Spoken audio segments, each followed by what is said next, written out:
Young tiger NTR ని సవాల్ చేస్తున్నాడు తమిళ హీరో విక్రమ్.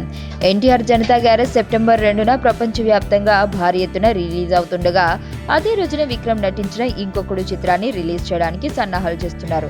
సాధారణంగా పెద్ద సినిమాలు వస్తుంటే ఒక వారం రోజులు గ్యాప్ అయినా తీసుకుంటారు, కానీ ఎన్టీఆర్ సినిమా సెప్టెంబర్ 2న అని తెలిసినప్పటికీ అదే రోజున విక్రమ్ సినిమా రిలీజ్ చేయడానికి సన్నాహాలు చేస్తున్నారు.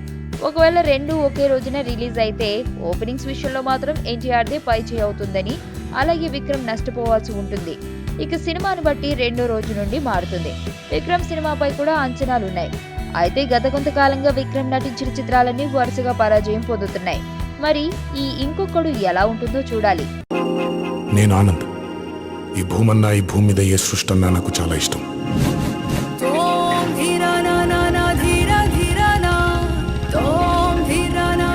చెట్లు, మొక్కలు, గాలి, నీరు, వాటిని కాపాడుకోవటమే నా పని కూడా.